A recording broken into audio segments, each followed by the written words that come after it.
สบายดีอีกครั้ง PPFC ทุกคนเด้อพามาต่อคลิปนี้เนาะทุกคนในการเดินทางเฮาแม่นมาฮอดจังหวัดมหาสารคามในขณะนี้แม่นได้มาพ่อเนาะกับงานบุญทุกคน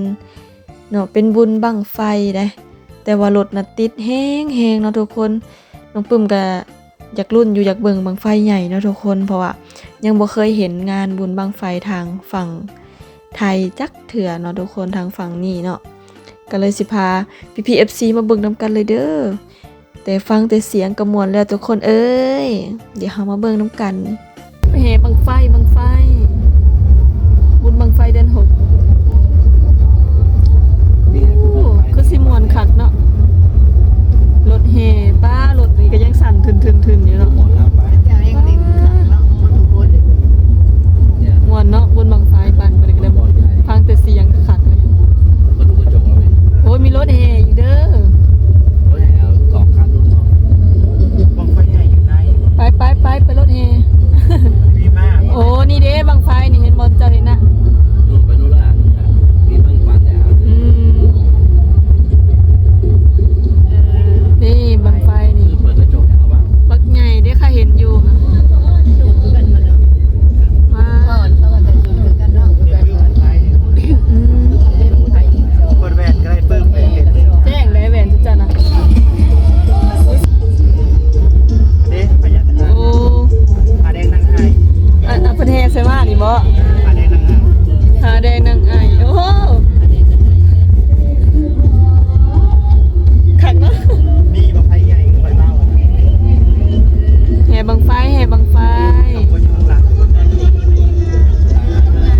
ผ้าแดงนางไอ้บ่ทุกคนเลยบ่โอ้ขี่งัวขี่ควายได้ซะขังเนาะม่วนเลยเนาะบ้านเพิ่นนี่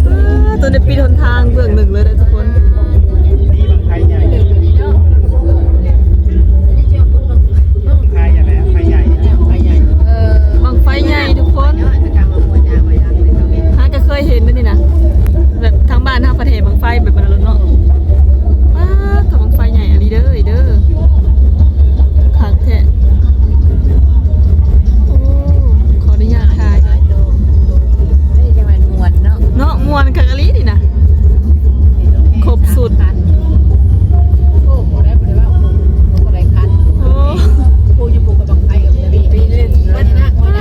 สุดสายทางก็เคยเห็นเด้อทุกคนเด้อนี่มาประสบโชคดีเลยเนาะได้เห็นบุญบั้งไฟทางนี้นะแม่นนางไอผ้าแดงนางไอขักอะลีเนาะมีรถหมักไหม้นำเพิ่นเด้อยังใส่รถตกอันเพิ่นแก่หมักไหม้นะขบวนเขาบ่อยู่ในขบวนเพิ่นบ่สุดฉายทางอาลีได้สุดเจ้า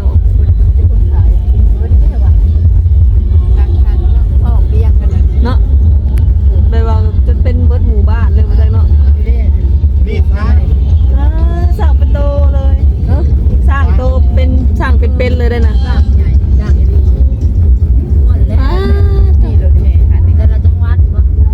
สุดยอดเลยทุกคนขักอาลีบ่เคยเห็นจักเทื่อได้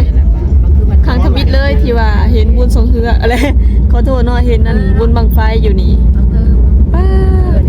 สุดสายทางคักบั้งไฟเพิ่นก็บักใหญ่เนาะคักอะลีเพิ่นแห่นะไปต่อบัดนี้รถก็จนติดสุดสายเลยเด้อทุกคนเฮาก็ได้ตูดตอดมาเอา PPFC ทุกคนจึงได้มาฮอดนี้ก็ต้องขอโทษขออภัยก่อนเด้อเพราะว่ามีเสียงเพลงเนาะแทรกซ้อนเข้ามาน้องปึ้มก็เลยต้องได้มาพากย์เสียงเอาอีกเทื่อนึงเนาะทุกคนเพราะว่ายันผิดกฎของคลิปน้องปึ้มเนาะทุกคนเนาะมันสิติดลิขสิทธิ์เนาะทุกคนหลังจากที่เราผ่านมาบุญบั้งไฟบ้านเพิ่นนะทุกคนป๊าดโธ่อลังการงานสร้างแฮงทุกคนใหญ่แฮงเนาะกระสมบ่เคยเห็นนั่นแหละเพราะว่าบ่เคยมีงานบุญบั้งไฟใหญ่ปานนี้นะทุกคนแบบเพิ่นเฮ็ดคักอะลีถ้าว่าเฮาบ่ได้ ฝ่าวนำทางไปเนี่ยเนาะโอ๊ยพออยากจอดแวลินพุ่นแลทุกคน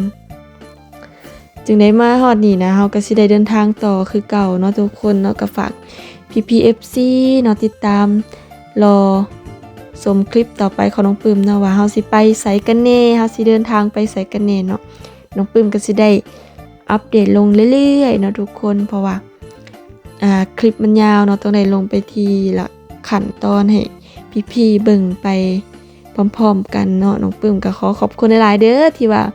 มาให้กำลังใจเนาะแล้วก็มารับชมคลิปฝากกดติดตามกด Subscribe ให้น้องปื้มเด้อที่สำคัญคือฝากชมโฆษณาให้น้องปื้มเด้อทุกคนเพื่อเป็นกำลังใจเนาะให้น้องปื้มฝากกดไลค์กดแชร์ด้วยเด้อเดี๋ยวเราเดินทางต่อเด้อทุกคนเดี๋ยวมาเจอกับน้องปื้มในคลิปต่อไปเด้อทุกคนเด้อ